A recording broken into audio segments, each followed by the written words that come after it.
Amanarami nama asanaku. Kodanagai tawa pasujiki. Yandu dasun sawi. Mengundang ranjuli asaminan. Mila jula ninjuk kemayu yang bersih jembat tu adi. Mila jula ninjuk.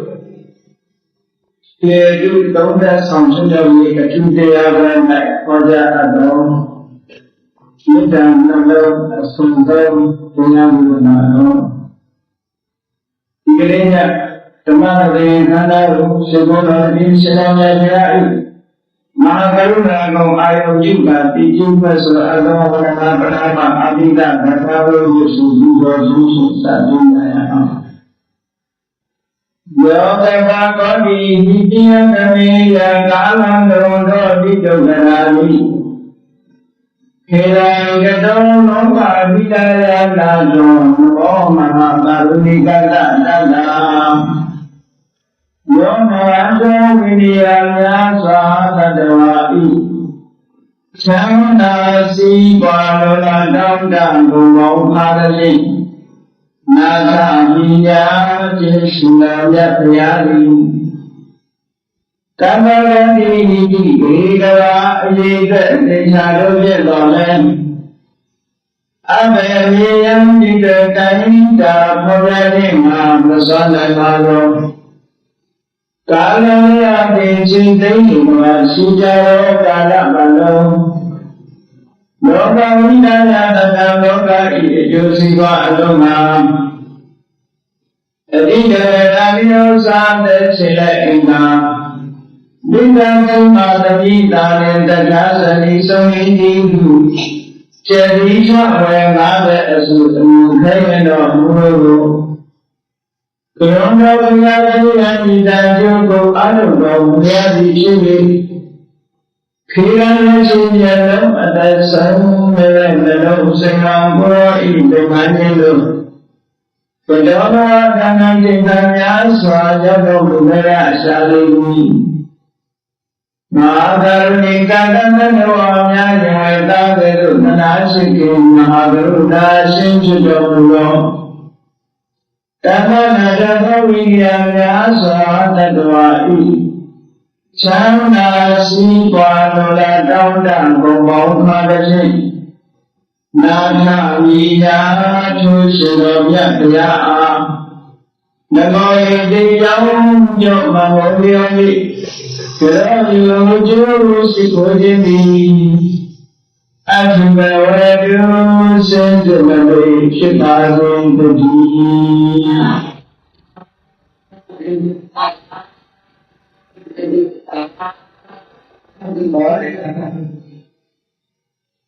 Kita kalau kesentuh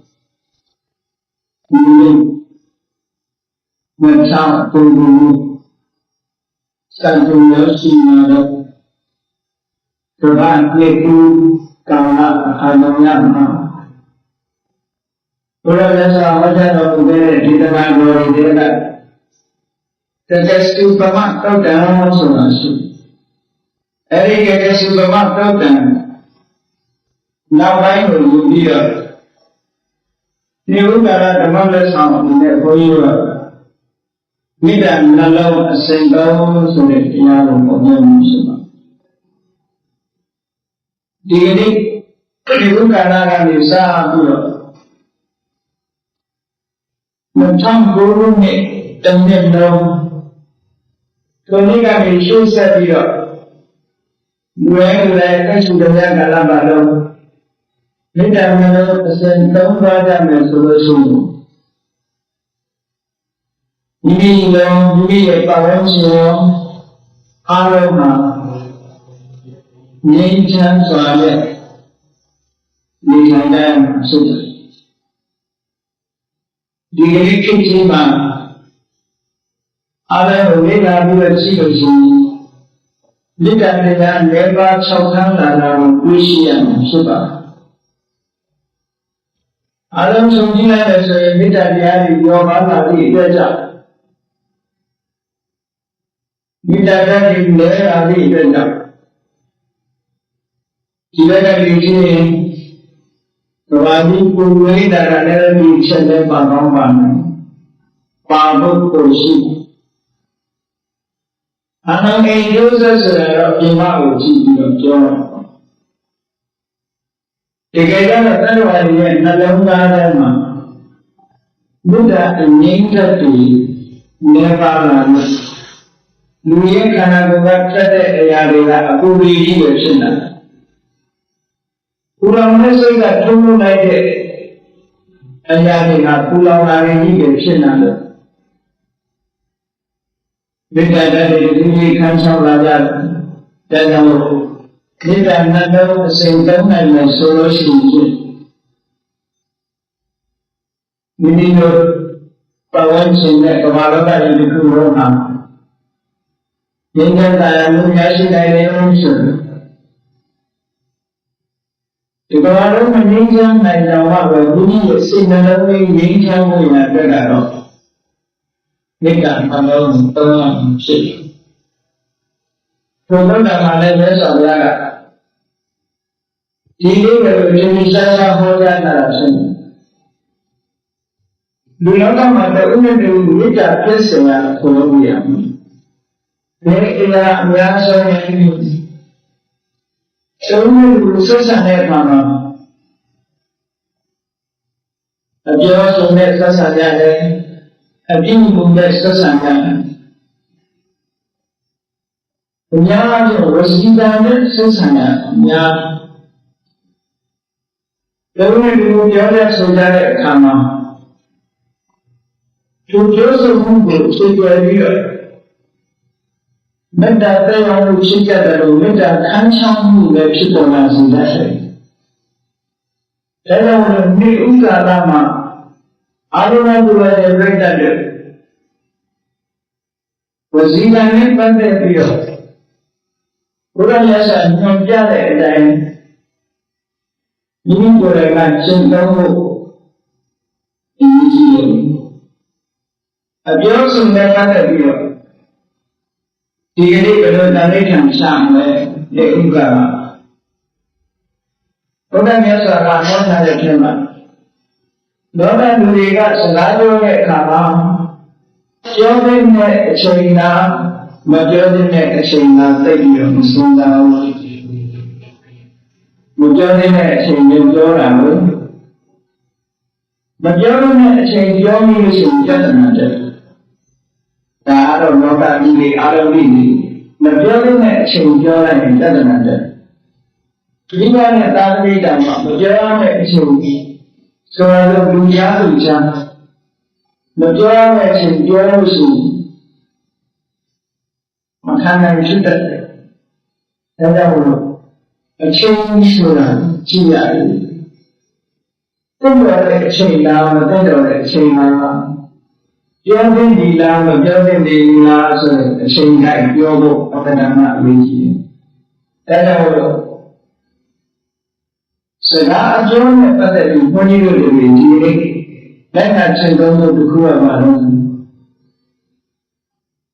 ပြောတဲ့အချိန်ကပြောမယ်မပြောတဲ့အချိန်မပြောဘူးဒီအချိန်ဒီနေ့စာပေကစကားပြောတော့မယ်ဆိုရင်ပြောတဲ့အချိန်ကပြောမယ်မပြောတဲ့အချိန်ကမပြောဘူးဘုရားမြတ်စွာရဲ့စကားနဲ့ပြောမယ်ဆိုလို့ကာမေနဝက္ခာမိလောအပ္ပမေနကာမေနပြောပတ်လို့ပြောတဲ့အချိန်တန်မှသာလေဝက္ခာမိပြောမယ်အပ္ပမေနအချိန်မတန်တဲ့ခံမျိုးမှာဆိုရင်လောဝက္ခာမိမပြောဘူးဒါလည်းနိုင်ငံစံတော်ဆရာကြီးတဲ့ခုနောက်တစ်ခုကဘာလဲဆိုဘူတေနဝက္ခာမိလောအပ္ပုတေနလူတွေကမှန်တာလည်းပြောတာပဲမမှန်တာလည်းပြောတာပဲဟုတ်တာလည်းပြောမဟုတ်တာလည်းပြောဟုတ်လည်းပြောမဟုတ်လည်းပြောအပြောနဲ့ပတ်သက်ပြီးစဉ်းစားဘူးဒါကြောင့်မလို့ဒီလေးရစပြီးတော့မဟုတ်တာကိုပြောမယ်မဟုတ်တာကိုပြောဘူဒေနပုံမှန်တာကိုဝေနာမိပြောမယ်အဘုဒေနမဟုတ်တာဆိုတာမပြောဘူးဘောဝတာမိမပြောဘူး ဒုတိယတဏှိခံချလိုက်မှဖြစ်တော့ဖြစ်နောက်တစ်ခုကဘာလို့ဆိုတန်နေနဝက္ခမိလောဟုတေနတန်နေနလူညတေလို့ဆိုဝက္ခမိပြောမယ်ကုတေနချမ်းချမ်းသာလောဝက္ခမိနောလောကလူတွေကစကားကိုပြောတဲ့အခါမှာသိမရိပ်ဆက်ကိုယ်စိတ်ထဲမှာရှိတဲ့အတိုင်းလုပ်လိုက်တယ်စိတ်အလိုမကျဖြစ်နေတဲ့အချိန်မှာယဉ်ကျေးခြင်းတိမ်တိမ်လို့ပြောရင်မှပြောတယ်ရိုင်းရိုင်းဆိုင်ဆိုင်ကြမ်းကြမ်းထန်ထန်ပြောခြင်းပြောပြလိုက်ကြတယ်စကားမှာအဲ့ဒါကြောင့်မလို့မြတ်စွာဘုရားကကိုယ်ကိုစောင့်ကြည့်ပါတဲ့ငါစကားပြောလို့ရှိရင်တိမ်လို့လူမြတ်ရင်ကျေးွယ်ကလည်းပြောတယ်ကြမ်းတမ်းလိုက်ပြတဲ့စကားကိုငါမပြောဘူးအဲ့ဒါပဲနောက်တစ်ချက်ကအညံတန်မိတေနဝက္ခမိလောအနတ္ထတန်မိတေနအတ္ထတန်မိတေနအကျိုးရှိတဲ့အရာတော်သာလည်းဝက္ခမိပြောမယ်အနတ္တတန်မိတေနအကျိုးမရှိတဲ့အရာကိုဝက္ခမိပြောလောကမှာလူတွေကစကားပြောတဲ့အခါမှာအကျိုးရှိတာလည်းပြောတာမဟုတ်ဘူးအကျိုးမရှိတာလည်းပြောတယ်အကျိုးကြောင့်စီမံမှုရှိတာကိုပြောတာမဟုတ်ဘူးအကျိုးကြောင့်စီမံမှုမရှိတာကိုပြောတာလေမရှိမဆိုင်ပြောတရားလို့တချို့ပြောတယ်မလားမဆိုင်တဲ့ဘာလို့ပြောမရှိမဆိုင်ကြတာလည်းမပြောနဲ့ဟောအထက်ပါဠိကပြရမယ်ဒါကြောင့်ဒီအချက်လည်းဘုရားရဲ့ဆုံးဖြတ်ပြီးကိုယ်နဲ့ကိုထိန်းသိမ်းတာရေးချင်လို့အတ္တတိုင်းဒေသအကျိုးရှိတဲ့စကားမျိုးကိုလည်းဝတ်ထားပြီးပြောတယ်အနတ္တတိုင်းဒေသအကျိုးမရှိတဲ့စကားမျိုးကိုပြောဘူးလို့လောကကြီးမပြောဘူးလို့ဒီလက်ခံပါနောက်တစ်ချက်ကဘာလို့ဆိုမိတ္တစိတ်တပါဝခံမိနောဒေါသနာလူတွေကစကားပြောလို့ဆိုလို့ရှိရင်စိတ်ထဲမှာရှိတဲ့အတိုင်းစိတ်ကြီးနေရင်တော့ကောင်းကောင်းမွန်ပြောတယ်စိတ်မရှိဘူးဒေါသထွက်နေကောင်းကောင်းမွန်ပြောတော့အဲ့ဒါကြောင့်လို့မြတ်စွာဘုရားကစောင့်ကြည့်ထားပါတဲ့ကိုယ့်ကိုမိတ္တစိတ်တပါဝခံမိပြောလို့ဆိုရင်ဘုရားစိတ်နဲ့ပဲပြောမယ်ဘုရားနည်းနည်းဒေါသစိတ်နဲ့ငါမပြောပါဘူးဟောစကားပြောတဲ့အရာမှာဒုနဲ့တူမေတ္တာပဲပြတ်ဖို့ကိုယ့်ကိုယ်ကိုထိန်းသိမ်းဆောင်ရှောက်ကိုယ်ကိုယ်တိုင်ကအရင်ဒီလိုရှင်းတော့အောင်ပြန်ပြီးပြောလို့ဆိုရင်ပြောရတဲ့အချိန်မှပြောမယ်မပြောရတဲ့အချိန်မှမပြောမနာလို့သာပြောမယ်မမနာဘူးငါမပြောဘူးပြောရင်ပဲရှင်းရှင်းနာနာရင်းကြီးကြီးလို့ပြောမယ်ရိုင်းရိုင်းစံစံပြောပြောတဲ့အခါမှာအကျိုးရှိတဲ့စကားကိုသာပြောမယ်အကျိုးမရှိတဲ့စကားကိုမပြောဘူးပြောတဲ့အခါမှာမေတ္တာစိတ်နဲ့လို့ပြောတယ်ဒေါသနဲ့တော့အောင်ပြောဒီမြတ်စွာဘုရားရဲ့အဆုံးအမကိုကြည့်ရှင်းစာတော်ကြီးရဲ့ပြောတယ်စိတ်ဆိုးနေလို့စကားမပြောနဲ့ဆိုအဲ့ဒါပြောတာနော်စိတ်ဆိုးနေစကားတော့ဘာလို့စကားမထက်တယ်အဲ့လိုမိမိကိုယ်တိုင်ကအခုလိုစကားပြောတဲ့စီကံလေးကိုယ့်အကူချထားပြီးကိုယ့်အကူတတိထားပြီးတော့ဒီတိုင်းတိုင်းကရှင်းသုံးလိုက်မယ်ဆိုရင်မိမိနဲ့ဆက်ဆံတဲ့ပုဂ္ဂိုလ်ကိုပြဿနာပြဿနာအကြောင်းမရှိတော့မေတ္တာနှလုံးပြည့်စုံမရှိဘူးတဲ့မေတ္တာနှလုံးပြည့်သွားတာကိုယ့်ရဲ့အပြောဟာမပြောတဲ့အချိန်တော့ပြောမိရင်လည်းပြဿနာဖြစ်တယ်မဟုတ်တာတော့ပြောမိရင်ပြဿနာဖြစ်တယ်ချမ်းသာချမ်းသာတော့ပြောမိရင်လည်းပြဿနာဖြစ်တယ်အကျိုးမရှိတဲ့စကားမျိုးတော့ပြောမိရင်လည်းပြဿနာဖြစ်တယ်ဒေါသနဲ့ပြောရင်လည်းပြဿနာဖြစ်တယ်ဒါကြောင့်အပြောအဆိုကိုယ်တိုင်ကစီကံစားပြီးတော့ခုလိုလိုက်နာလို့ ဘုရားမြတ်စွာဒီလိုခေါ်တာနော်လက်စောကံဝိသတဲ့တရားတွေကလက်တွေ့ကျင့်သုံးဖို့လိုက်နာဖို့ခေါ်တာလို့ကြည့်ရအောင်တကယ်လက်တွေ့လိုက်နာပြီးတော့ကျင့်သုံးလိုက်လို့ဆိုလို့ရှိရင်ဖြစ်ရောက်တဲ့အကျိုးချင်းချင်းတွေဒါဘုရားရဲ့တရားတွေဒီလိုဆက်ဆံတဲ့အခါမှာလူလောကမှာပြဿနာအကျက်ဆုံးမှာလို့ဆိုရင်ပြောဆိုတယ်ဒါကြောင့်မို့လို့စကားများပြီးရဲ့ဆိုတာအဲ့ဒါသိတဲ့ခွင့်ကြီးရတဲ့တဲ့ကြည့်တော့စကားများပြီးရင်ဖြစ်တာဒီရက်ဒီနေ့ဒီလိုနှစ်ယောက်လားဒီစကားများပြန်ဖြစ်ကြတယ်ဒီလောကမှာမကြည့်မနှံ့ဖြစ်တဲ့ဆိုဘောပယ်မှာဘုအတင်းပြောလို့ဒီလူကဘယ်လိုပြောရလဲဆိုတာတွေကိုအကြောင်းပြုပြီးတော့ပြဿနာတက်တာ။ငါတို့ဘယ်လိုပြောရတာလဲဒီလိုစီရတဲ့စဉ်းစားတယ်ဟောပြဿနာတွေတဲ့အပြောအစုပြဿနာတက်ဆုံးဒါကြောင့်လို့ဒီချက်တွေကိုမှတ်ဆောင်နေတာဒီနေ့ထားပြီးတော့ဟောလောကဆိုတာလူကြီးဆိုတာလောကီအစုပ်ဘုံဘုံကမဟုတ်လည်းပြောဖို့လည်းပြောနော်လောကမှာရှိတဲ့လူတွေကဒါစားဆိုတော့ပြောလို့ရတဲ့စားလို့ရထားတာဆိုတော့ပြောချင်ရင်ပြောကြတဲ့အနည်းရှိ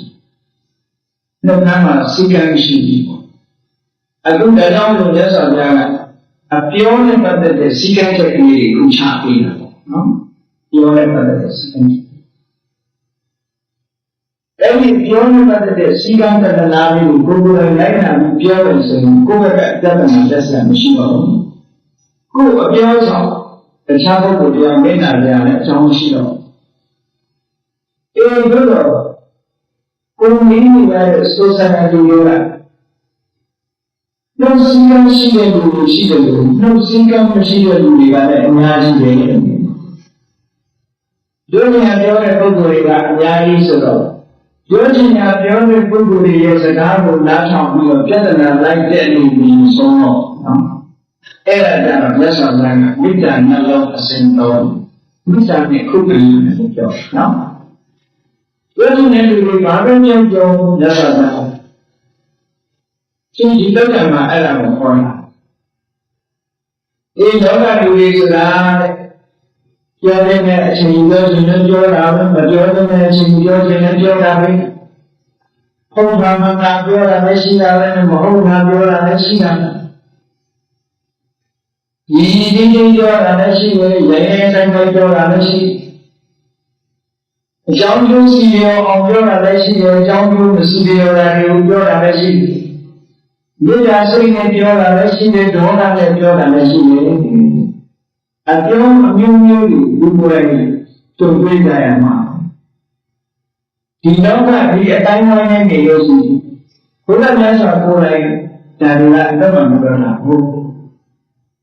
မြတ်စွာဘုရားကလာပြောတဲ့ပုဂ္ဂိုလ်တိုင်းမှာဉာဏ်ကြီးကြီးပြောရတာမဟုတ်ဘူးအနိုင်ဆိုင်နိုင်ပြောတာအများကြီးရှိတာပဲ။တာယုထဲမှာပါတဲ့အကောသကဘာရတော်ကဘုရားမှာဆဲပြီးတော့ရှိတယ်။အဲဒီလိုရဲရဲဆန်းဆန်းပြောတဲ့စကားတွေကိုအကြောင်းပြုပြီးတော့ပြဿနာတက်နေမယ်ဆိုလို့ရှိရင်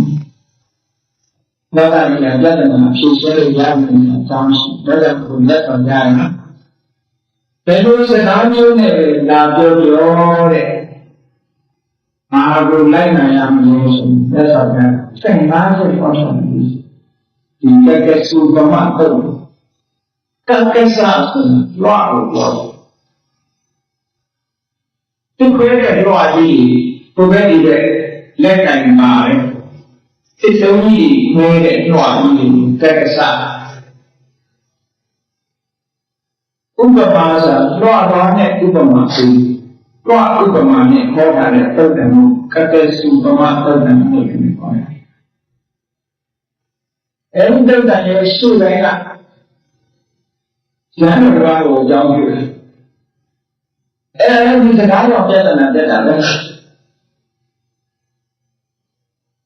အဲဒီဘုရားရဲ့ပြောတာခေကုနာတဲ့ကုခေကုနာ လူဘဝမှာသလုံးကြီးနဲ့နေခဲ့လို့သူ့ကိုဘောရိယဖက်နာလို့ခေါ်တယ်မှာသင်္ဃဝတ္တလည်းမှန်တယ်ဘိက္ခုနီတွေနဲ့အမှန်တန်အကြောင်းဝင်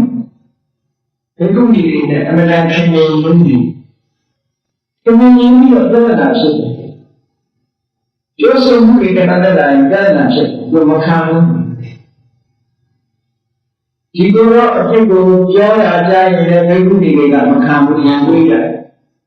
ဘိက္ခုနီတွေရဲ့အဖြစ်ကိုပြောလို့ရှိရင်ဒီကိုယ်တော့မခံဘူးလေဟောဘုရားလက်ထက်ကဖြစ်နေပုံနော်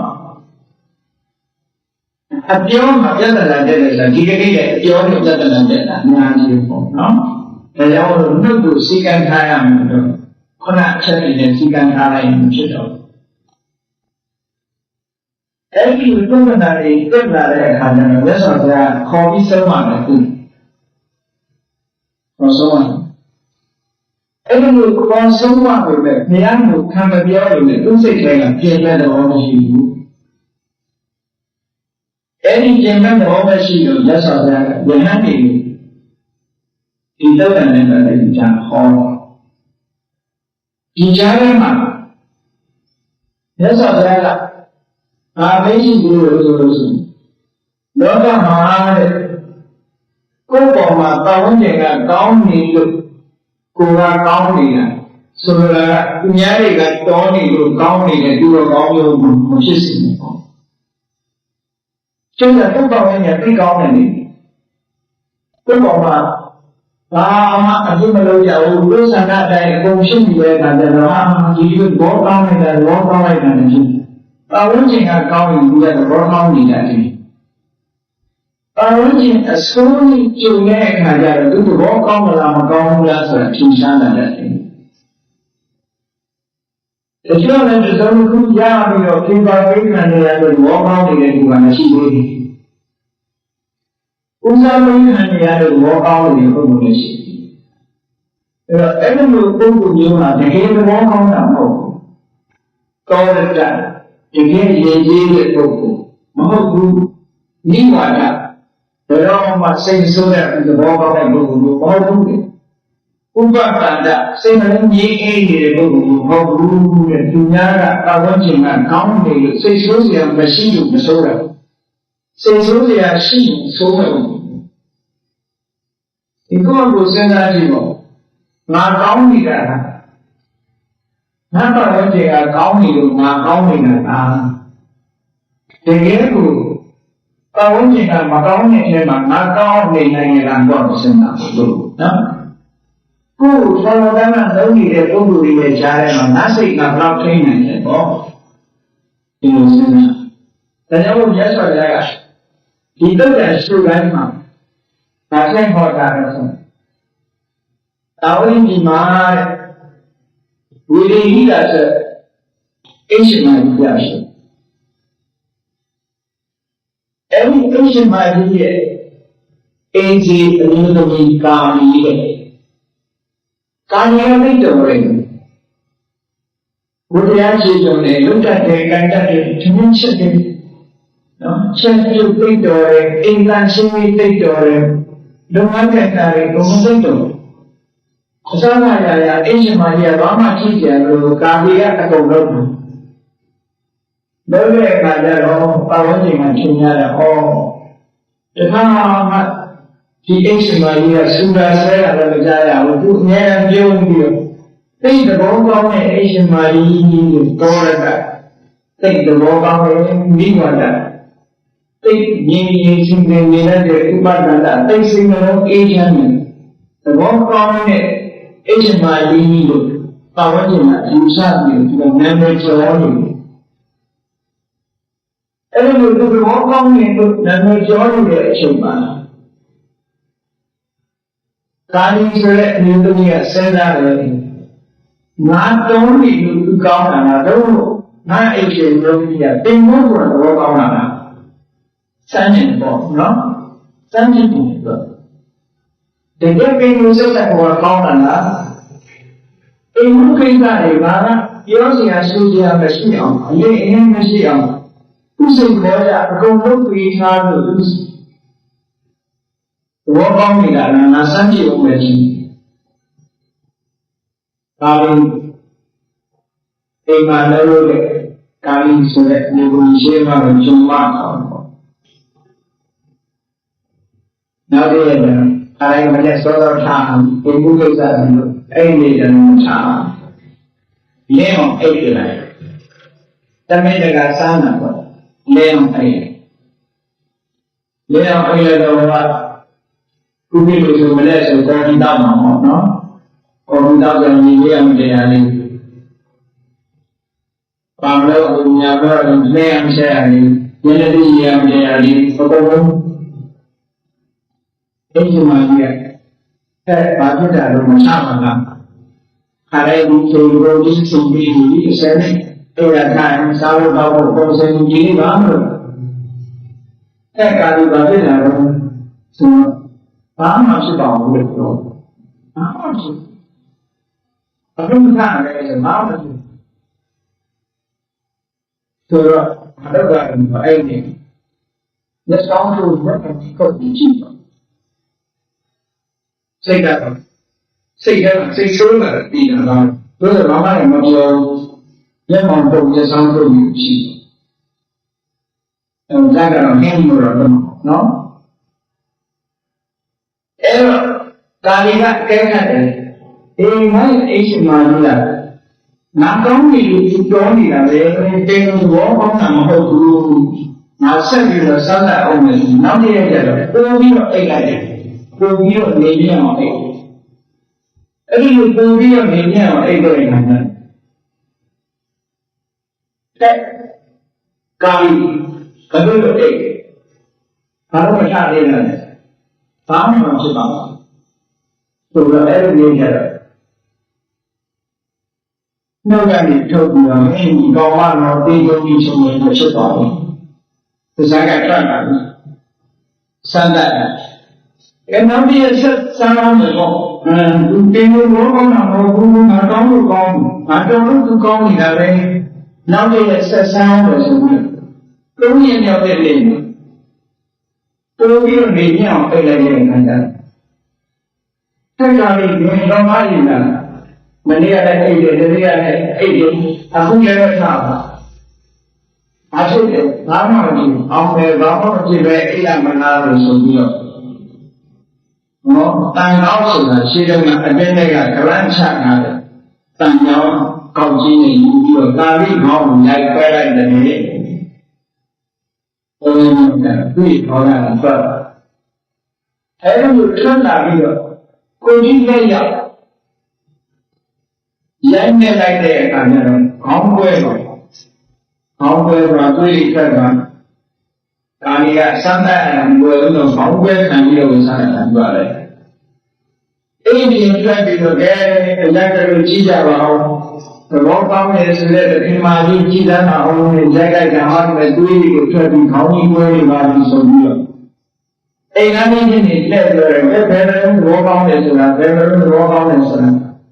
ကိုယ်အိမ်မှာဝတရားကြည့်တဲ့ကျွန်မအောက်လို့ရိုက်နေလိုက်တာခေါင်းကြီးပွဲတော်ပြီးဆိုပြီးတော့အရာထုံးမဲ့ပြောလိုက်တာဟောအဲ့ဒီနေရာစပြီးတော့ဘောကောင်းတယ်ဆိုတဲ့အရှင်မာလီကအိုးဆိုးလိုက်တဲ့အရှင်မာလီဆိုးလိုက်တဲ့အရှင်မာလီကချက်ချင်းသတင်းလို့ပေါ့ပေါ့ဒါ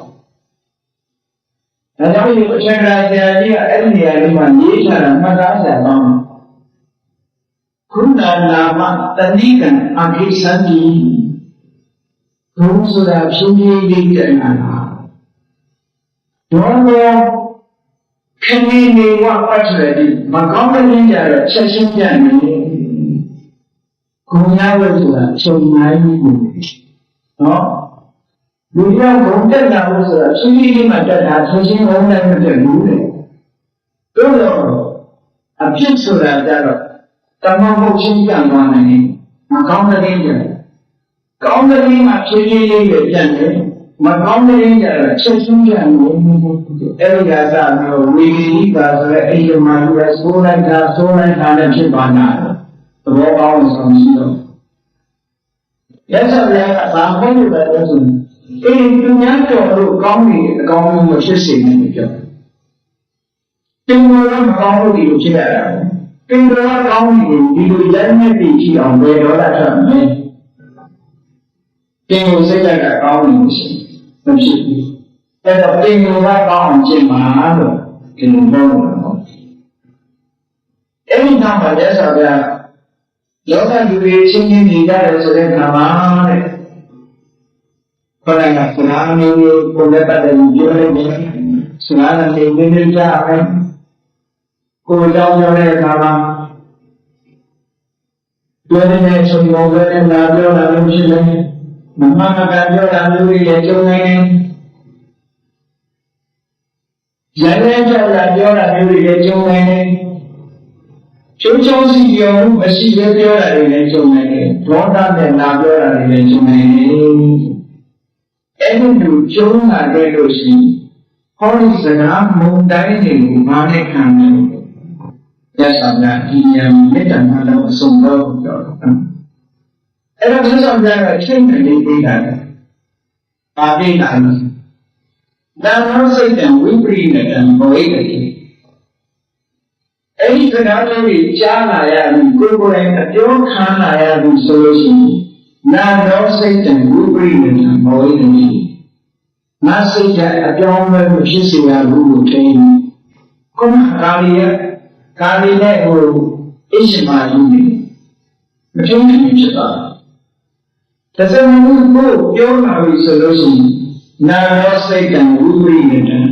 နာစိတ်ကတင်ကိုစိတ်ကလေးကနေပြီးတော့ပြတ်သွားတယ်လို့ဖြစ်စတဲ့သုံးလို့မလွတ်လို့ရဘူးဆိုတော့ကစိတ်မဆိုးရနေပြောတာနော်စိတ်ကမှကြောင်းလည်းမသွားစေနဲ့အပြောမခံရခင်ကစိတ်ကတမျိုးကိုလာပြောလို့အပြောခံရတဲ့အခါစိတ်ကတမျိုးဖြစ်သွားတာကြောင်းလဲတော့လည်းခေါ်တာပေါ့အပြောမခံရခင်ကစိတ်ကလေးပြုံးတိုင်ခိတ်တာပါတဲ့အပြောခံရတဲ့အခါမှာယနေ့ရောပြင်းသွားတာလို့ပြန်ဆဲတာလို့ဒါမျိုးဖြစ်လာနေပေါ့နော်အဲ့ဒါစိတ်ကလေးကိုပြောင်းလဲမဖြစ်ပါသေးနဲ့မဆောင်းတာမဖြစ်အောင်နေမယ်လို့ချက်မှာရသော်ကချက်ခိုင်းတာဒါတရားချက်နေဆိုတာပဲ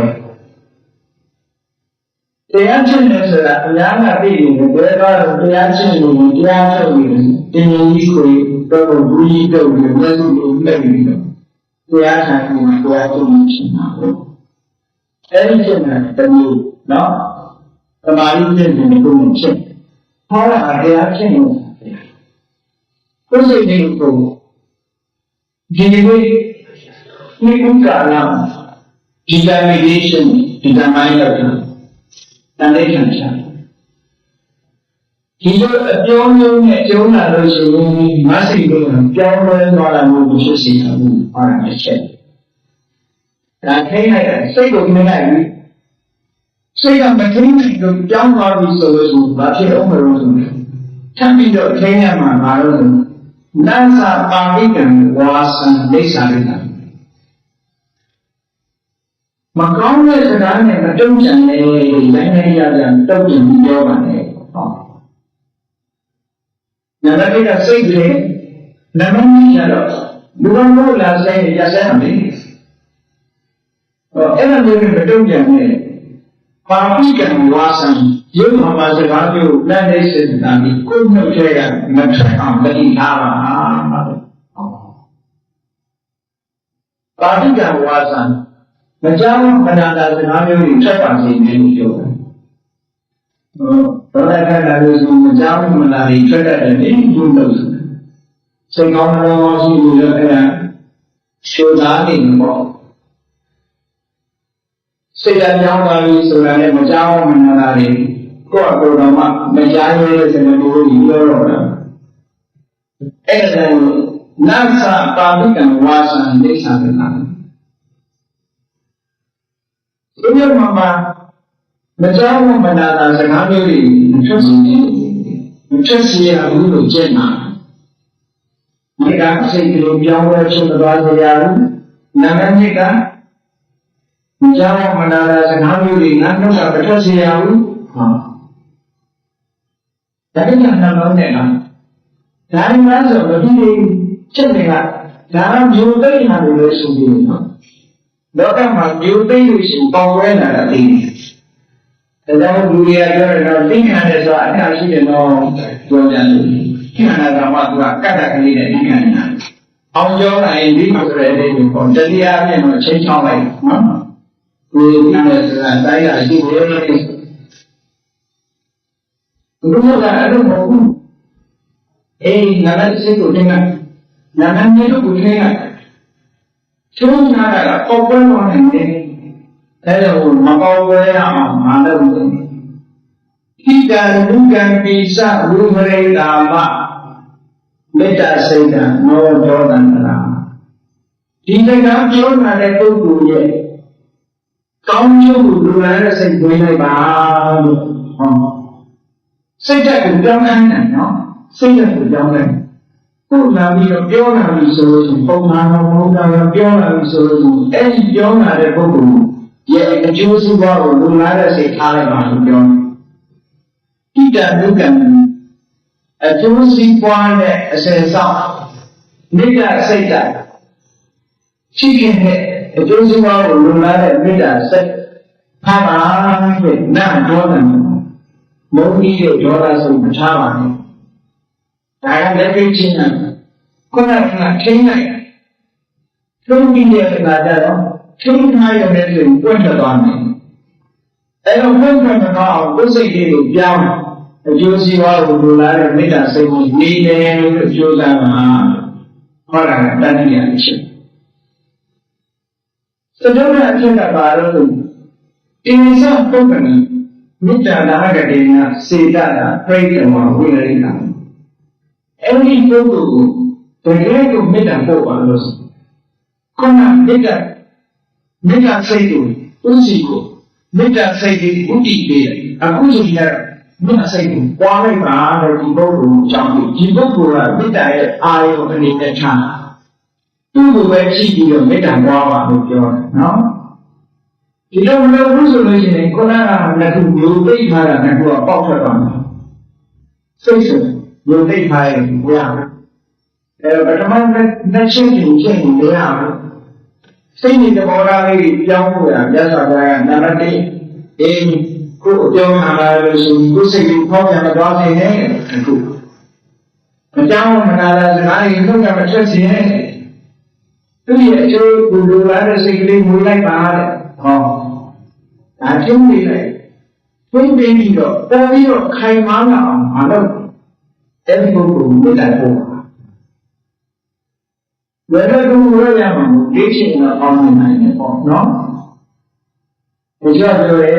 ကိုယ်လည်းတဲ့ဘယ်လိုမှမေတ္တာပို့လို့မရဘူးကိုယ်ကလူရှုံးပေးနေတာအမုန်းတရားကိုရှုံးပေးနေတာပဲနိဒေါသနဲ့ကောင်းမှုကြီးတွေကြောင့်မေတ္တာထက်တော့အားနည်းနေတယ်ဆိုတာကိုယ့်ရဲ့တဏ္ဍာမှာအကောင်းနဲ့အဆိုးသဘာဝနှမျိုးဟာမွေးရပါအနေနဲ့ရှိတယ်မွေးရပါရှိနေတဲ့ဒီသဘာဝနှမျိုးကိုဒေါသဆိုတဲ့မကောင်းတာကသွားဖို့ထားရတဲ့ကြောင့်အမုန်းတရားတွေကချီးဆိုးမှုမေတ္တာကအားတော့ဘယ်လိုမှလုပ်လို့မရဘူးအဲ့ဒါကတော့မှတခုပြီးတော့နေနိုင်တယ်မေတ္တာကိုကြိုးစားပြီးလေ့ကျင့်ပြီးပါမှာပေါ့လေ့ကျင့်ပြီးတက်လာမှာပေါ့မလေ့ကျင့်တဲ့ဘာမှဖြစ်လာမှာမဟုတ်ဘူးနော်ကောင်းတဲ့သမားတွေဆိုတော့လေ့ကျင့်ရတာပဲphysical exercise ဘောလုံးသမားတွေလည်းလေ့ကျင့်ရတာအပြေးသမားတွေလေ့ကျင့်ရတာရေကူးသမားတွေလည်းလေ့ကျင့်ရတာအကုန်လေ့ကျင့်ပြီးရင်စိုင်းကြတက်တာသူ့ရဲ့စိတ်ကလေ့ကျင့်ပြီးလို့တက်လာမှာပဲစိုင်းအေးတန်ပြအချက်ကမြတ်စွာဘုရားဒီစိတ်အကျိုးတော်လိုလားတဲ့စိတ်ကိုထားပါတဲ့ဒီအဲ့ဒီပုဂ္ဂိုလ်အောဋ္ဌိတမေတ္တာအောဋ္ဌိတဒီပုဂ္ဂိုလ်ပဲဥတည်ပြီးတော့မေတ္တာပွားလို့ပြောတယ်အဲ့ဒီပုဂ္ဂိုလ်ပဲဥတည်ပြီးတော့မေတ္တာပွားတယ်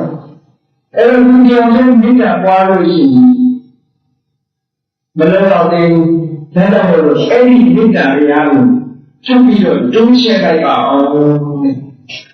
တတ္တဝါအားလုံးပေါ်မှာဘုဒ္ဓဉာဏ်ပွားနေမှာချက်ပြီးတွန်းချက်ပေးလိုက်ပါမေတ္တာကိုခင်းတဲ့အောင်ရဆောင်တဲ့ line set ကိုခိုင်းတော့ တရားမလို့နဲ့ချင်းစင်ကတော့ကောင်းလို့နော်နံပါတ်1ကကိုယ်ပြောခံရလို့ရှိစိတ်မပေါက်ပြန်ကြရဘူးအစိတ်ကလေးအပြောင်းလဲဖြစ်မသွားစေရဘူးဆိုတဲ့တန်ခိုးကြီးလို့ထားပြီးရင်ရိုးရိုးပါပါစကားတွေမကြောက်မှလာရင်နောက်ဆက်ကထွက်စေတာဘူးပြီးဒီပုဂ္ဂိုလ်ရဲ့အကျိုးစီးပွားကိုဘုရားရဲ့စိတ်ကိုငါပြုစုပြုထောင်မယ်ဒါပြီးရင်ဒီပုဂ္ဂိုလ်ကိုမေတ္တာရဲ့အာယုံအနေနဲ့ထားပြီးတော့မေတ္တာဘာဝနာရဲ့အာယုံထားပြီးတော့သူ့ကိုမေတ္တာပွားမယ်အဲ့ဒီမေတ္တာတရားတူပြီးတော့ခိုင်မာလာအောင်အဲ့ဒီမေတ္တာအရှိန်အဝါကိုတွန်းချဲတဲ့အနေနဲ့ကမ္ဘာလောကမှာရှိတဲ့တ attva အားလုံးပေါ်မှာမေတ္တာဖြန့်ချက်ပြီးတော့ပွားမယ်မေတ္တာဆိုတာအဝိဝေကဉာဏ်ရှိဉာဏ်ရှိဥစ္စာတွေကျွတ်ထင်အောင်ကြည့်လိုက်ရင်ပွားမေတ္တာပို့မယ်ကိုယ်ဉာဏ်လို့ရှိနေမှုရှိအောင်ရှိနေနေတာပေါ့သက်တော်ဗျာမေတ္တာပွားနေတာပဲဒါရောဒီလိုလည်းဉာဏ်လို့ရှိတာပေါ့နော်အဲ့တော့ဉာဏ်ဆိုတဲ့နေရာမှာအာလို့ဆိုလိုတာလို့ဆိုရင်အဓိကအားဖြင့်ပုဂ္ဂလဝေဒနဲ့အကုသလဝေဒပုဂ္ဂလဝေဒဆိုပုဂ္ဂိုလ်ဉာဏ်အကုသလဝေဒကစိတ်ထဲမှာဖြစ်တဲ့အကုသိုလ်ဉာဏ်ဩမြတ်တာဆိုတဲ့နေရာမှာဒေါသဆိုတဲ့ဉာဏ်ရှိဘူးလို့ပြောတာနော်မြတ်တာခိုင်မာတော့လို့ရှိရင်ဒေါသမဖြစ်တော့ဘူးမဖြစ်တော့တဲ့အတွက်ကြောင့်ဒီမြတ်တာမှာဉာဏ်မရှိဘူးလို့ပြောတယ်အာဝိဒိနဉာဏ်ကင်းသွားပြီမခက်ကအရှင်းကြီးသွားပြီဘုရားထားလိုက်ပြီဆိုရင်ဒီကမနေကြတော့လက်တာမထားနိုင်ရင်ဒီကသေးနေသွားတာဟုတ်တယ်မိညာမနဲ့မတောင့်ကြလို့ရှိရင်ဒီကသေးနေသွားတာပဲဒီကဆဲဆိုဟောပြောမလို့မိုက်ဖြစ်တာပဲပြောမလို့ဖြစ်ပါမှာအမိတထားလိုက်လို့ဆိုရင်လက်ခက်ကသူကအရှင်းကြီးသွားပြီအရှင်းကြီးသွားအပမာဒမိစ္ဆာစိတ်ဆိုတာအကန့်အသတ်ထားရတဲ့အရာမျိုးမဟုတ်ဘူးတဲ့ဒီပုဂ္ဂိုလ်မှာတော့ထားတယ်ဒီပုဂ္ဂိုလ်ကမထားဘူးဒီကြောင့်မိစ္ဆာပွားတာကောင်းမှပဲတတ်လို့တတ်တာနော်ဒီလုံးကံကိုချမ်းသာနေနေတာတတ္တဝါအားလုံးကိုရေဘိုးကိုအဆုံးမပါဘူးလို့ပြောတယ်လို့ရှိသေးတယ်အဲ့ဒီလိုမဟုတ်စီရတယ်အားလုံးကိုချုံးပေါ်ပြည့်မေတ္တာပွားလို့အပမနာအတိုင်းကတတ်တာမရှိဘူးမိစ္ဆာစိတ်ဖြစ်ဖို့ရပုဂ္ဂိုလ်ဆိုတဲ့အတိုင်းကခန္ဓာလည်းမရှိစင်္ခါဝရမိစ္ဆာထားတယ်အပ္ပမနာကတ္တမထားလည်းမဟုတ်ဘူး။နောက်မိစ္ဆာဆိုရင်အဝေဒနဟကတာအပ္ပမနာတိုင်းကမရှိအကြံမိစ္ဆာဆင်းရဲဒုက္ခအခက်အခဲတွေမိစ္ဆာရှိတာလို့ရှိရင်ဒီလိုကြီးကျယ်လာတဲ့ဘုရားတတ္တဝါတွေအားလုံးပေါ်မှာဖြန့်ခတ်ထားလို့တဲ့ကြောင့်ကျေပြတ်တဲ့မေတ္တာမျိုးအဲ့ဒီမေတ္တာမျိုးနဲ့နေနိုင်အောင်ဖြန့်ကျက်ပြီးတော့နေနိုင်အောင်ကြိုးစားပါဟုတ်လားဒီကတ္တစုဗမာတုံသက်ဆောင်ဒီလိုခေါ်တယ်လူကြီးတွေဆက်တဲ့အခါမှာဘာဝတ္ထုနေထိုင်တဲ့အခါမှာစကားပြောဆိုကြပြီးကိုယ်စကားမျိုးစုံပြောတာဖြစ်လာနေတယ်။ရှင်းတာတော့ဘုရားနဲ့တုံ့ပြန်မှုဒါပဲဟောနော်။ဒီကနေ့တုံ့ပြန်နိုင်အောင်ကြိုးစားပြီးတော့ကျင်းချက်50နဲ့ချက်မှုလို့ရတယ်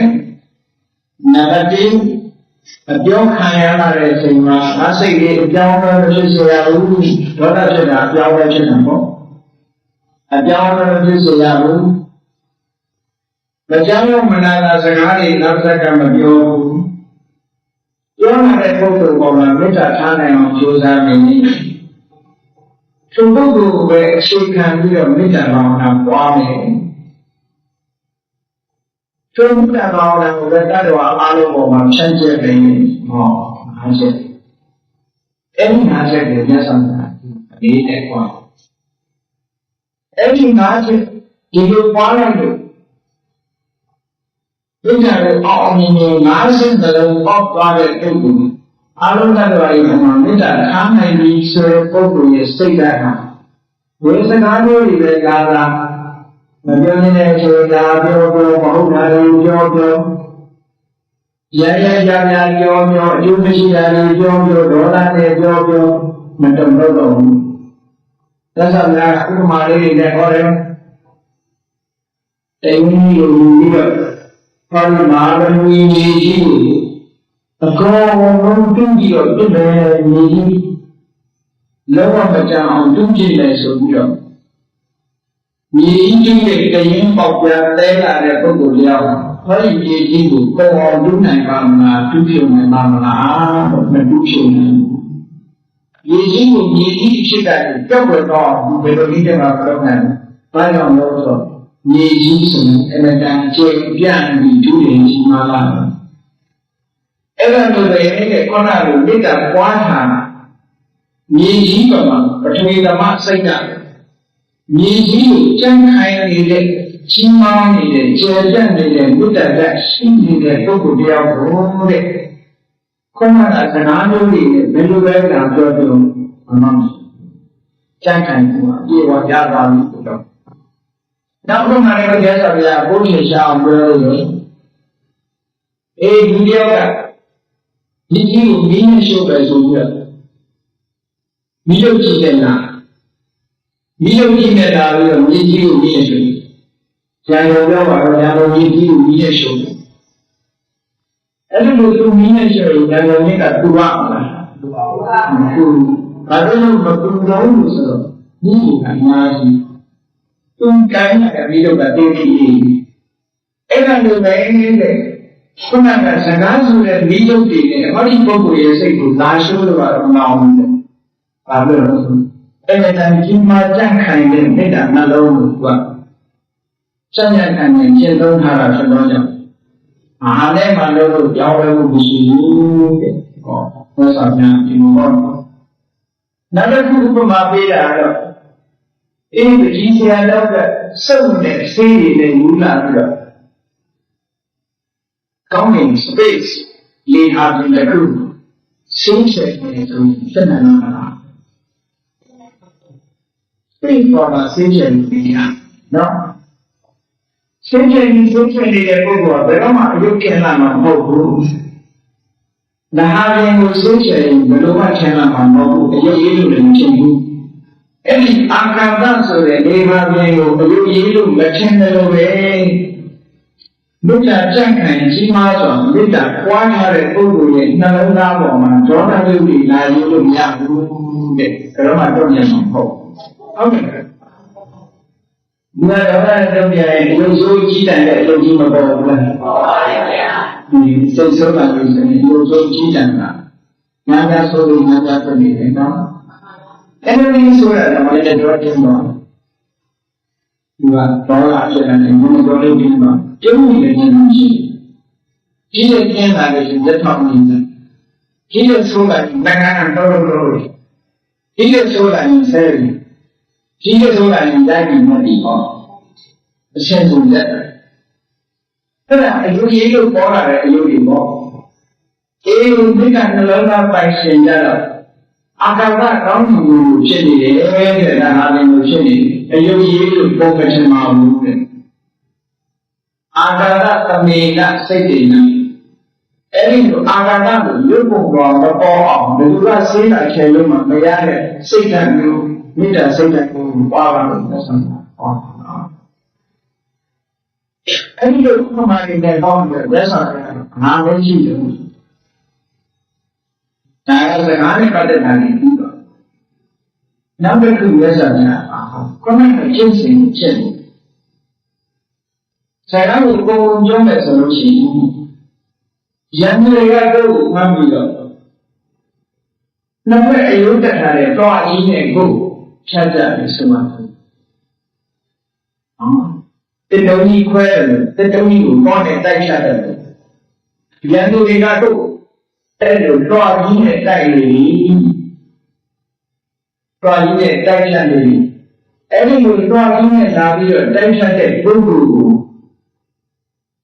ဒေါသနဲ့တုတ်ပြန်နေစိုးနဲ့စိတ်ဟောပြန်ကြောင်းလို့ကောင်းတယ်ဆိုလို့ရှိရင်မင်းကအဆုံးမတော့လိုက်နိုင်ရောက်ဘူးတဲ့ဉာဏ်နဲ့နော် Jabu Jalan Olu Jesus Christ ka Holy Spirit Jesus Christ ni bebe babu la ya ina bebe ni thu bi nai ba bwe la cha ni no ba bwe thu bi ma tung pian ne lo pyo de po noအဲ့ဒါကိုလည်းကြာခဏကိုပြီးတော့ပြောနေတာဟောမြတ်စွာဘုရားကကဲကြီးဗမာတုံးတော့နဲ့ကိုလာတိုက်တဲ့ရန်သူပေါ်တော်မှာပဲစိတ်နဲ့မတူမှနဲ့လို့ပြောတယ်။ကျေစွမ်းကြည့်မယ်ဆိုရင်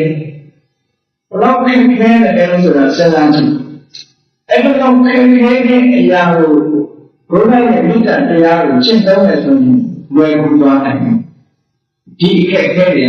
တကယ်မိတ္တပေါ်ပေါ်ရောက်ရောက်အောင်မြင်ကျင့်လို့ရှိရင်တကယ်အောင်မြင်တယ်။မြတ်စွာဘုရားကမဖြစ်နိုင်တယ်မဟုတ်ဘူး။ရှင်းတယ်။မြတ်စွာဘုရားရဲ့ဘုရားရှိခိုးမှာခန္တီဝါရီကိုသိဆိုရှိတယ်။ဒီမှာနေကိုကြည်သာထားပြီးတော့သူ့စိတ်ကိုစိတ်နဲ့ဆိုးရအမြဲတမ်းထိန်းချုပ်ထားတဲ့ပုဂ္ဂိုလ်ကြောင့်သူ့နဲ့ကိုယ်ကခန္တီဝါရီအားလုံးခန္ဓာရှိရတယ်ဆိုတဲ့တုံ့ပြန်မှုမပြုခန္ဓာရှိရတယ်။ဒီခန္ဓာဝါရီရဲ့ဒီခန္ဓာဆိုတာဒီခန္ဓာဆိုတဲ့တော့မချိနတဲ့တဏှာဘုဆိုတဲ့ဘယင်ကြီးရတယ်ခန္ဓာဝါရီကိုသိချိန်နေတဲ့ဆူရှိလို့ချိန်နေတယ်လိုက်တာပေါ့လိုက်တယ်ကျိုးမပြတ်ဘူးလက်နာမပြောင်းတဲ့စိတ်ကမပြောင်းလို့လက်နာမပြောင်းဘူးစိတ်ပြောင်းမှာကမျက်နှာပြောင်းမှာပဲအဲ့တော့ဘုန်းကြီးတို့ခန်းနေတယ်အာဝါဒနဲ့အနာခန္ဒီဝါဒရိုက်ခန်းရိုက်မပြောင်းကဲတော့ရှိလာတယ်သိက္ခာဘယ်မှာရှိတယ်သူရင်ထဲမှာရှိတယ်ချားလက်တယ်လက်ချတယ်ပြောလို့ခြေတော်ချအပြောလို့ရတယ်အဲ့လိုအမျိုးစုသိတဲ့ထာကိုစိတ်ချကြောင်းနဲ့ခိုင်ခိုင်နဲ့စိတ်ကိုပြင်မတော့အောင်စံခိုင်စွာထားနိုင်တာဟာဟောဒီမေတ္တာတတ်တာမေတ္တာနဲ့လေ့ကျင့်ထားလို့ဖြစ်တယ်နော်တဏ္ဍာပုဂ္ဂိုလ်တွေဆိုလို့ရှိရင်မဖြစ်နိုင်တော့ပါဘူးလို့ထင်မှဖြစ်မှာပေါ့သူတို့မြတ်စွာဘုရားမဖြစ်နိုင်တာကိုမပေါ်ဘူးတကယ်လေ့ကျင့်ထားလို့ရှိရင်တကယ်ဖြစ်ပါတယ်ဒီနေရာမှာမြတ်စွာဘုရားကြည့်တရားနဲ့တောင်းကြရုံနဲ့မဟုတ်ဘူးတဲ့ကိုကြီးလက်ရောက်တော့ဒီနဲ့ကိုယ်လာပြီးတော့တိုက်ဖြတ်ပြီးဆိုရင်တော့ပါပဲဒီပုဂ္ဂိုလ်ကိုဒေါသနဲ့တောင်းကြတာဘူးတဲ့တကယ်လို့ဒေါသနဲ့တောင်းကြပြီးဆိုလို့ရှိရင်အားရဆုံးမဩဝါဒမလိုက်နိုင်တာရောက်တယ်ဒီလိုပေါ့ဒါဆုံးမမလိုက်နိုင်ဘူးဒါကြောင့်မို့လို့မြတ်စွာဘုရားကဒီလိုချုပ်မှာတဲ့အဲ့ဒီလိုတော့နဲ့ငါတိုက်ပြီးတော့ကိုယ်ကိုတရားလုံးတဲ့ပုဂ္ဂိုလ်ပဲဖြစ်ပါစေ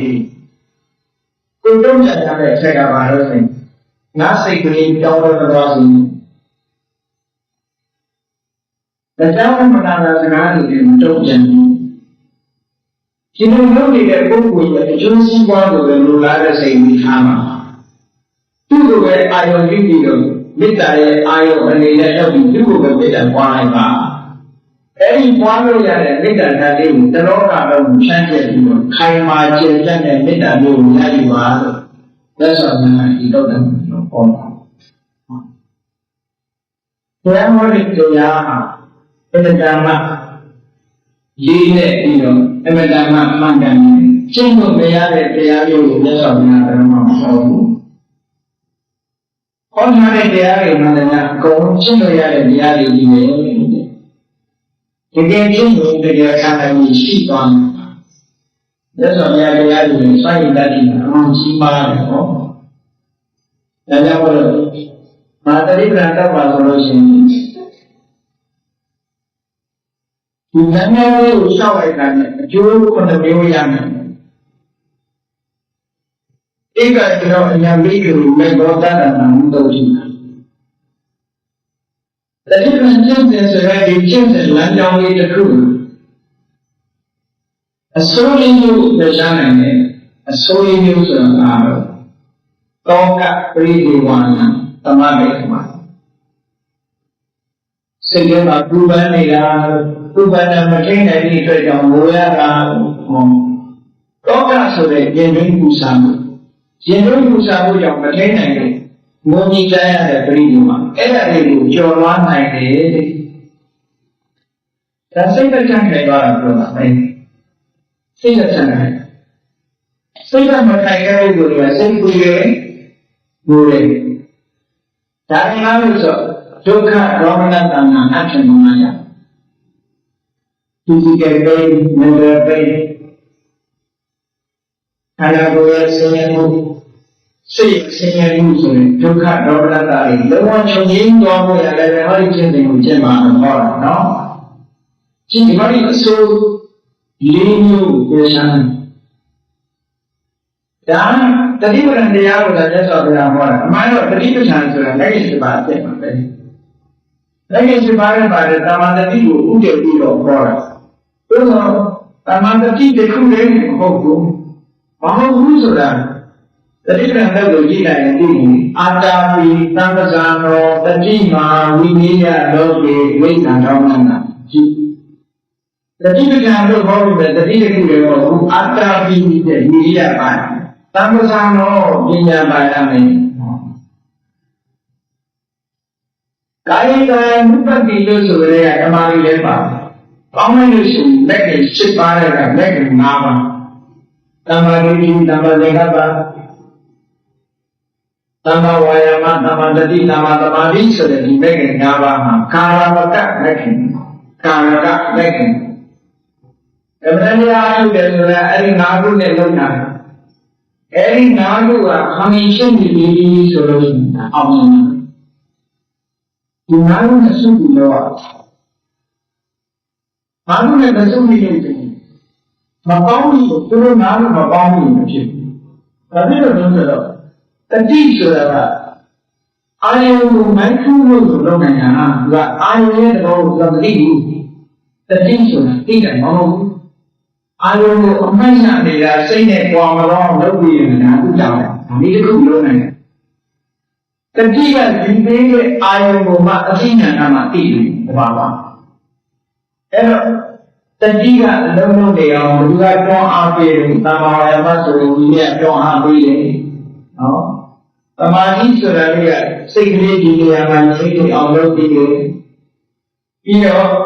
သမ္မာသင်္ကပ္ပဆိုတဲ့အတွေးလေးကနေပြီးတော့ပညာကိုထောက်ပြုတယ်သမ္မာဒိဋ္ဌိဆိုတဲ့အသိဉာဏ်ကသဘာဝအမှန်ကိုသိလိုက်တယ်ဟောသဘာဝအမှန်သိဖို့ရတဲ့အကျဉ်းလေးကအထောက်ပြုပေးကြသမ္မာဝါယာမရဲ့အထောက်ပြုသမ္မာတတိရဲ့အထောက်ပြုသမ္မာသမာဓိရဲ့အထောက်ပြုသမ္မာသင်္ကပ္ပရဲ့အထောက်ပြုအဲ့ဒါတွေကအထောက်ပြုပေးလိုက်တဲ့အခါကျတော့မှသမ္မာဒိဋ္ဌိအမှန်သိအမှန်မြင်ဆိုတာဖြစ်ပါနော်မိနစ်7ပါးပေါင်းပြီးတော့ဆောင်ရွက်လိုက်လို့ရှိရင်ဒီခုနကအစိုးရနည်းကိုကျော်သွားနိုင်ဒါနဲ့ကျော်သွားဖို့ဆိုတော့ခက်တယ်အပြောတာလည်းတကယ်ကျော်သွားဖို့ကောင်းတယ်ဆိုတာကိုယ်နဲ့ပတ်သက်တဲ့အရာတွေကိုချစ်ခင်ကြလို့တဲ့အရာတွေနဲ့ခွဲရတော့မယ်လို့ခွဲရပြီဒီစမကုဆုံးရှုံးသွားပြီတော့ဆုံးရှုံးတော့ပဲလို့ပြီးဘူးလားစိတ်ထဲမှာတူလာတော့ဆိုရတဲ့တော့ worry ဖြစ်ခင်နဲ့တူလာတော့ဖြစ်ပြီးပါရဲ့တူလာပဲဆိုတာတခုဆုံးရှုံးတော့ပဲဆိုရင်ပူတယ်ဆုံးရှုံးပြီးပါရင်ပူတယ်ဥပမာတော့ဟိုမျိုးတွေကဒီမှာလို့ဆိုရတဲ့အဲ့ဒါဖြစ်နေပြီပူပြီဒီကောင်းတဲ့နာဖြစ်မှာစောစောလည်းပူခဲ့တာပဲဒီမောင်နဲ့ဒီမောင်နဲ့ဖြစ်နေရတဲ့ကြာ။အော်ဆုံးလို့မရတယ်။နောက်ဆုံးကအသက်ဆုံးရပြီဆိုတော့သူရဆုံးရှုံးရလို့ရှိရင်ကုသတာတော့ကုသရမကတော့ပရိသေဝလိုရတဲ့အချိန်ရောက်သွားတော့အဲဒီအချိန်ကိုကြော်သွားခြင်းလို့ရှိရင်အခုဘုရားလည်းဆိုရင်တရားကိုကျွန်တော်မှပြောတယ်နော်။ထို့တူဒုက္ခဒေါမနတခန္ဓာကိုယ်ရဲ့ physical pain mental pain စိတ်ထဲကပူပန်စိတ်ထဲကအလုံးမကျလို့ဒေါသဖြစ်တာလေးခံစားရတာမျိုး ဒုက္ခဒေါမနခန္ဓာကိုယ်ဆိုးရမှုစိတ်ဆိုးရမှုဆိုတာခန္ဓာကအကောင်းကနဲ့ဒီကဒေါမနဆိုတာတရားသဘာဝချင်းကတော့တူတူပဲသို့တော့အဆက်သွားတယ်ပေါ့ကောင်းကဆိုတာကိုယ်မှုတဲ့အရာတွေဆုံးရှုံးတော့တယ်တော့ဆုံးရှုံးသွားပြီဆိုတော့ခုလေဒေါမနဆိုတာအဲ့ဒါမျိုးနဲ့မပတ်သက်ဘူးစိတ်ထဲမှာအလိုမကျတဲ့ဒေါသဖြစ်နေတယ်အဲ့ဒါကိုရသော်နှစ်ခုသလုံးနဲ့ဟောတာနော်တချို့ဟာကောင်းကမဟုတ်ဘူးဒီအစိုးရကရေရင်းမှာပူလောင်ရတဲ့အစိုးရလေးမျိုးကိုဖယ်ရှားဖို့ဆိုတာလည်းဒီတရားကျင့်လိုက်လို့ရှိရင်ဖယ်ရှားပါမယ်ဖယ်ရှားပါမယ်ဆိုရင်ဒီဉာဏ်ပုဂ္ဂိုလ်ရဲ့စိတ်ဓာတ်တွေတော့မတုံလို့တော့လားသူမပုဂ္ဂိုလ်မဖြစ်တဲ့ဒီဆိုလို့ရှိရင်စန္ဒာရုပ်ကမထုံရတဲ့ဇောင်းမမင်းကြီးပြိဋိဘံစံတယ်သူရဲ့တရားကိုလည်းဒီလိုစားအောင်ဇောင်းမမင်းမတိုင်ခင်9ရက်ကျိုးလေးပြီးကမ္ဘာ့ဝင်စားပြီးတော့ပြန်ထပြီးကြည့်လိုက်တယ်စဉ်းစားတယ်လက်ဆောင်ရတဲ့အသက်ကြီးပြီးတက်တော်ရှိဖို့ဖြစ်တယ်တရားကဝိဝါယဝါကတော့ယောဂါကြီးကြည့်ဖြစ်တယ်တရားယောဂပြုတာအဲ့ဒီချိန်မှာမာနတိကဝေဒနာဆိုတေမိုက်တဲ့ယောဂပြုဖို့ဒီဆိုရင်ဒီလိုရောက်သွားတဲ့ယောဂပြုသို့တော်မြတ်စွာတမန်နဲ့ပြန်ပြီးတော့တားထားလိုက်တယ်ဆယ်လဖြစ်အောင်ဒီယောဂကိုတားထားတယ်ဆိုတာခဏနာတော့ကြောက်အောင်ပြုတာမဟုတ်ကုသိုလ်လည်းမရတော့မာနတိကဝေဒနာဝေယောကျော်ဝါကလိုက်တယ်ဘယ်လိုမဆိုင်ရင်ဆယ်လအလိုမှအကြီးကျယ်ယောဂဖြစ်တယ်အဲ့ဒီချိန်မှာတဘာဝနဲ့တားတာ။ဘာဖြစ်လို့ဘုရားတားတာလို့တတိယလို့လားဆိုတော့လုံးဆက်တစ်ခုချမ်း။သူ့ဘက်ကတရားမှုချမ်းတယ်။အဲ့ဒါအတွက်အများဆုံးတယ်။ခုကိစ္စကိုစိုးဖို့တဲ့ထုံးတာနော်။ရသော်တဲ့ဆိုတဲ့ကအဲ့ဒါပါမှာလား။ဒါကိုဘုရားတော်ကိုအာရိသင်္ခါရလို့ခေါ်တာပေါ့။အတက်ကိုဆက်ပြီးထားလိုက်တယ်။ဆယ်လတိတိအတက်ကိုဆက်ပြီးထားလိုက်ဥပဒေအပြီးတရားဟောဖို့ကျမ်းနေတယ်။အကယ်၍ရသော်ဗျာကအဲဆယ်လစောပြီးပြိဋိဘံဆိုတော့ရင်ဥပဒေအတွက်ခွင့်ရရှိတော့အဲ့ဒီလိုရှိရအောင်လို့ကျမ်းဆောင်ကြတယ်။အော်ရှင်မတို့ကမဒီတဲ့ကလည်းပြိဋိဘံဆောင်ရင်ခေါင်းရဲကောင်လို့တော့ကြည့်လိုက်တယ်။ဘာကတည်းရှိအာရုံတင်တာကတော့ကျန်လို့ကြည့်လိုက်တော့ခေါင်းရဲနေတယ်။တာမန်ဘုဒ္ဓတွေကြောက်သွားမှာပေါ့။သူကျတော့မကြောက်ဘူးလေ။ဉာဏ်နဲ့ပုဂ္ဂိုလ်ရဲ့စိတ်ဓာတ်ကနေခြင်းလည်းမဟုတ်သိခြင်းလည်းမဟုတ်နေခြင်းလေးဆိုရင်အသက်ကိုစုံမဲ့တဲ့အတွက်နာဖြစ်သိခြင်းကြီးဆိုလို့ရှိရင်ဘောကိုမောပြီးလာခြင်းကြီးအဆုံးနဲ့လို့နော်အဲ့တော့ဉာဏ်နဲ့ပုဂ္ဂိုလ်ရဲ့ဒါကြောင့်မလို့နာတိနန္တာလိယူရိတနာတိကေဟာလိမရဏအသက်ကိုမြင့်တဲ့နေတာလည်းမဟုတ်အသက်ရှင်ရတာကိုလည်းမြင့်တဲ့တာလို့ဆိုတာဘူးသိမှလည်းလူကျင်တာလို့လည်းမရှိပါဘူး။သို့တော့နေပြီးတဲ့တကောရဲ့လာတာကြောင့်ဒီနေ့လာတာထောက်ပါမယ်ဆိုတော့လာတာတော့ရတော့မှာပဲဒီနေ့လာတာလေးတော့ပြောရပေါ့လာတာပြောလာသိနေတာမဟုတ်ဘူးအဲ့တော့ရှင်သာရိပုတ္တရာမထေရကဘာလို့လဲဒီသဘောကျတယ်လို့အိုးဒီလေးနဲ့ခန္ဓာကိုယ်ကြီးကိုထိမ့်သိမ်းဆောင်ရှောက်နေရတာမနေ့မိုးရင်းတဲ့လူတွေဒီညနာသိပေးရမှာလို့ရတဲ့ဒုက္ခတွေရှိတယ်ပေါ့။ဒါကြောင့်ဒီကံလာတဲ့ခန္ဓာကိုယ်ကြီးကိုဝိတရားတွေကငါလွတ်တော့လေဆိုရင်အာနိလို့ပေါ်ကြတယ်။အတိအကျတာကိုပြောတာပေါ့။ဒီဒုက္ခကြီးကမှလောရတော့မှဒီခொနည်းရဲ့ကဒီခန္ဓာရဲ့ဒုက္ခခံရတော့လေနောက်ခံရမရှိတော့ဘူး။နာရရတဲ့အချိန်ကိုပြောပြီးတယ်အဲ့ဒါလေးတော့ပြောပြီးပါနော်။အဲ့ဒီလိုကြီးအောင်စိတ်ကကြံ့ခိုင်သွားတာဘာကြောင့်လဲဆိုရင်ခုမြတ်စွာဘုရားဟောတဲ့တရားတွေပွားတယ်။ဒီကြမှာဝနာအဆုံးချက်တဲ့လူပဲခြားတဲ့မှာဝနာတရားတွေကလည်းဒီလိုအဆုံးချက်တွေဒါကြောင့်အစိုးရမျိုးကိုဖယ်ရှားလိုက်ရုံကအကောင်းကြီးမျိုးကိုလည်းအကောင်းတစ်မျိုးကိုလည်းတိဆောက်ပေးနိုင်တယ်။အကောင်းတစ်မျိုးကဘာလို့ဆိုတတ္တနာဘုဒ္ဓကြီးရတယ်။စိတ်ဓာတ်ဖြူစင်သွားမှုအတွက်လည်းမဟုတ်ဘူးညာ တာမန်လူကြီးချင်းနေတာမဟုတ်ဘူးဖြူစင်သွားနိုင်တယ်ဒီအကျင့်ကိုကျင့်လိုက်လို့ရှိရင်တဏှာရဲ့စိတ်ဖြူစင်သွားနိုင်တယ်နောက်ရရှိတဲ့အကျိုးတရားပါလို့ဆိုညာရကအတိတ်ကမှနိဗ္ဗာန်လမ်းကြောင်းကြီးကိုသိသွားနိုင်တယ်ဟောညာရဆိုတာနိဗ္ဗာန်သွားတဲ့လမ်းကြီးတွေ့သွားဘူးနောက်ပြီးတော့နောက်ဆုံးထိုင်နေကြတော့နိဗ္ဗာန်တသိရှိပြီးရတဲ့နိဗ္ဗာန်ကိုတွေးထားတဲ့အတိုင်းလည်းတကယ်လက်တွေ့ရမောက်ရရှိသွားတာသိရှိကိရိယာဆိုတကယ်လို့ရပါဆိုတော့ကောင်းကျိုးကတော့ဆိုးတဲ့အရာဖယ်ရှားလို့နေတာနေဘူးပေါ့အဆိုးလေးကိုဖယ်ရှားပြီးတော့အကျိုးသုံးပြီးများဆိုရင်အလုံးပေါင်းလိုက်တဲ့အခါဘုရားတရားကိုကျင့်တော်တာကအကျိုးကိုရှိတယ်မကောင်းတဲ့အရာလေးကိုဖယ်ရှားပြီးတော့ကောင်းတဲ့အရာသုံးမျိုးလိုက်ကြရတယ်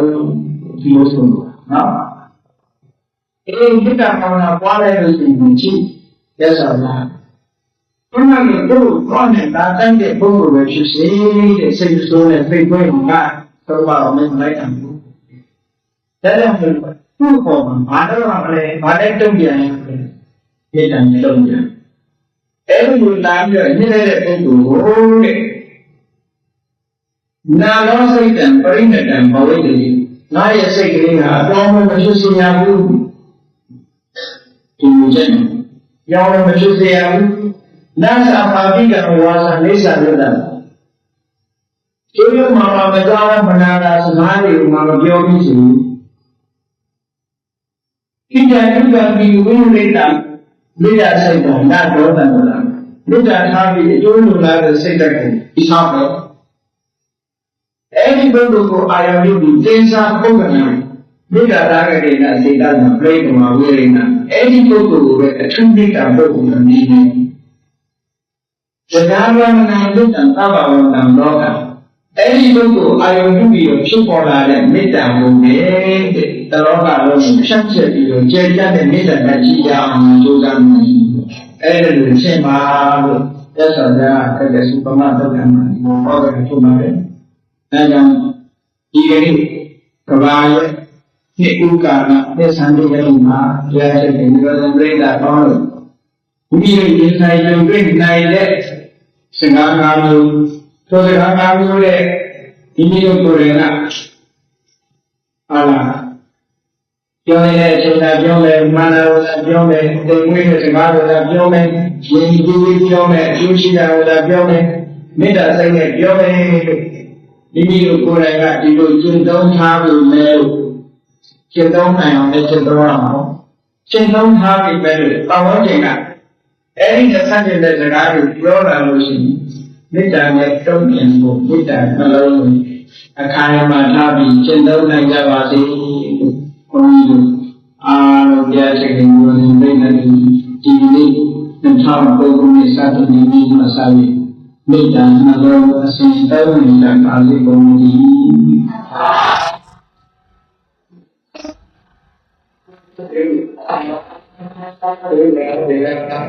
ဒီတန်ဖို့တဏ္ဍာများစွာဒီလန်ပါဒေယဟောသံဃာလာလေမိဒိုင်တံသံဒေယံကြပါလေစိတ်ကြမှာအိဋ္ဌာဒ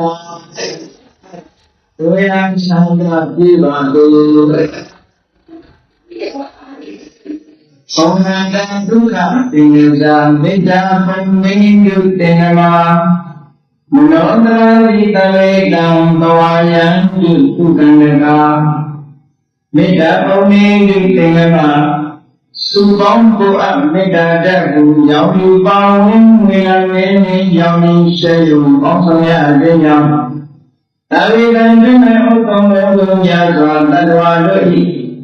နောဒရဏဉ္ဇဖြစ်စေအေတိလေမိယေသွန်ကြည်တွင်စေကလောဝိဟုသောဒေတာယိအတွင်၌ဒုက္ခမေဟတာစေတာရအိယတိတာကာယပွင့်လန်းချမ်းသာဒုက္ခဒီဟုသောဘုမောဒရာဇာဗန္တို့သည်ဘုံဉာဏ်ဝန္တာရှင်ယူမုံယူလည်းကြည်ဝဲကြုံယူခွင့်ရကုန်ဖြစ်၍ သူကလေအောင်လေးကရောဆိုသိကြံပြီးဘောနန္ဒုဘဝကြံပြုကောင်းစွာမသည်ချိန်တိုင်းရည်ကြပါစေကုန်မူ